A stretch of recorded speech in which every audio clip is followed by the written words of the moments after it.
ætla að bjóða ykkur öll velkomin. Eins og ég segi, þá ég hérna í hugbúnaðarlausn hjá Advania og fyrirlesturinn sem ég ætla að fjalla er upplýsingakerfi sem app. Við smíðum app sem hluti af stærra kerfi sem heitir Diana og appið smíðum við fyrir sem sagt Reykjalund í samvinnu við þau. Ég ætla að byrja kannski á að hérna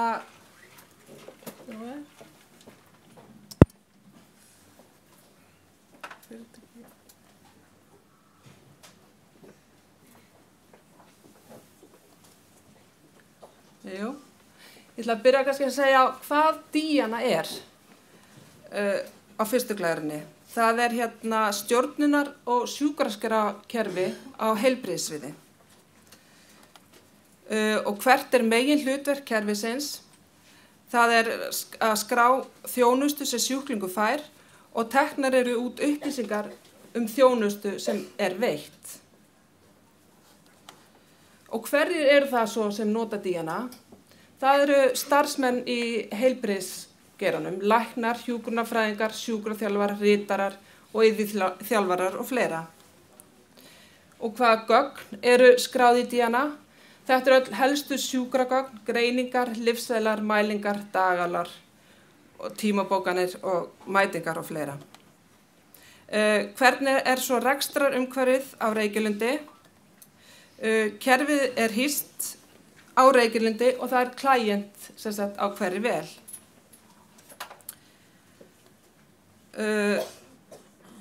Ég ætla að fjalla aðeins nánar appið eins og ég sagði það er hluti af stærra kerfi.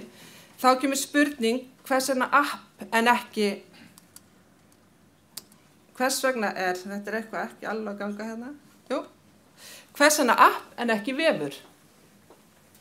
Eins og Sigurður kom hérna áðan, þá appið öruggara og Diana ekki vefkerfi og aukið öryggi af því að þetta eru náttúrulega heilbrigðisgögn og viðkvæm gögn.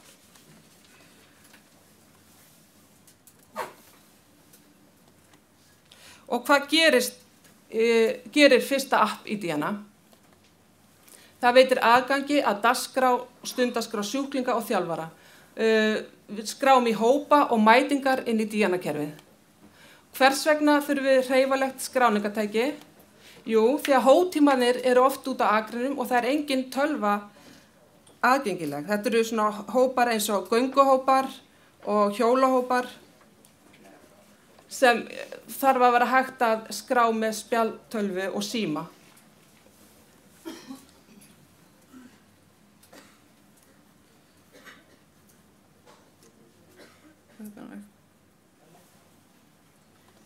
Jæja, hver ávinningurinn fyrir Reykjalund?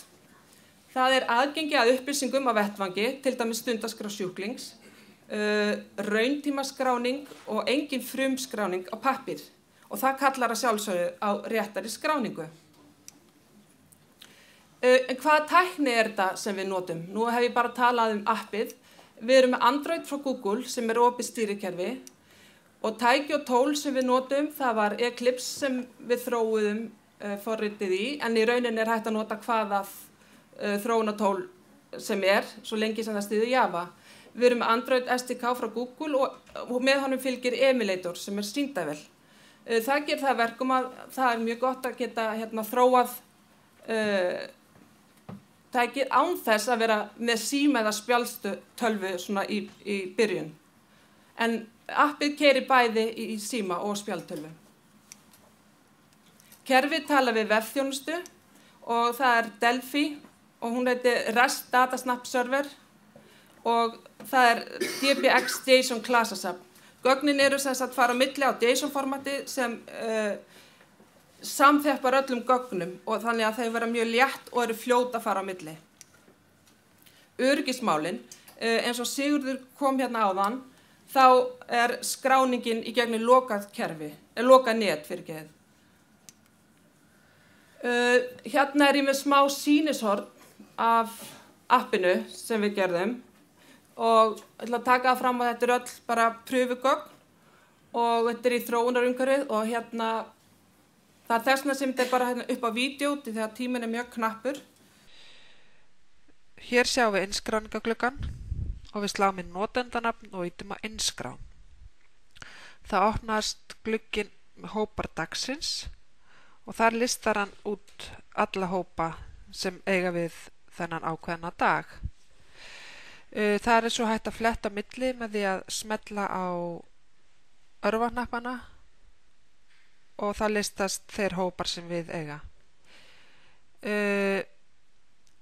Sjáum til dæmis stafaganga, hópur milli 15 og 16.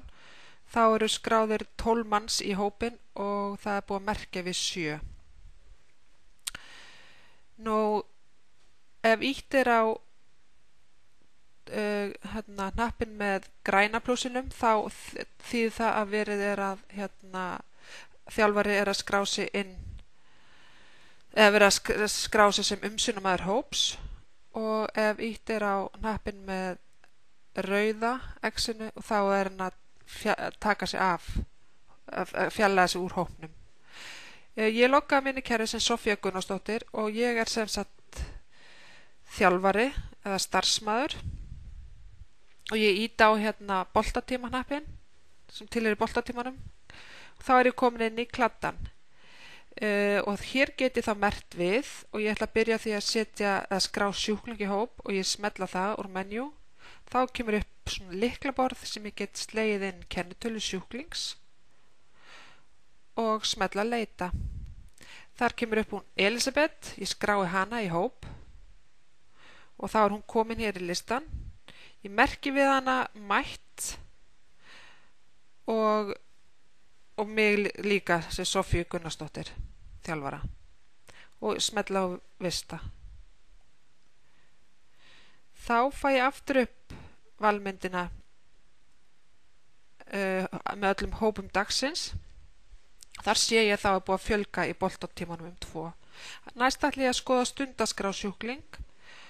Þá kemur upp glugginn þar sem ég leita eftir kennitölu og ég slæ inn kennitölu sjúklings og smetla á leita. Hér fæ ég upp nafnið sem ég smetla á og nú ég komin inn í stundaskrá sjúklings hennar Elisabethar og þar get ég flakka á milli og séð hvað dag hvað hann að fara í á hverjum degi fyrir sig. Hér ég komin inn í kladdan hjá henni Elisabetu og ég skrái mig þar í hóp sem umsjónarmann hópsins, merki við mig og vista. Og þá sem sagt ég komin inn í hópa dagsins og fæ upp stundaskránna mína og ég komin sem umsjónarmaður háls- og herðahóp sem ég var að skrá mig í. Þetta svona þetta sýnishorn sem við ætlum að bjóða upp á að skoða. En þá fyrir við bara áfram til hvers vera að skrá mætingar. Það hluti af árangursmati og nota til að mæla nýtanlega þjónustu, upplýsingar til opinbera aðila og einnig rekstrarlegar upplýsingar.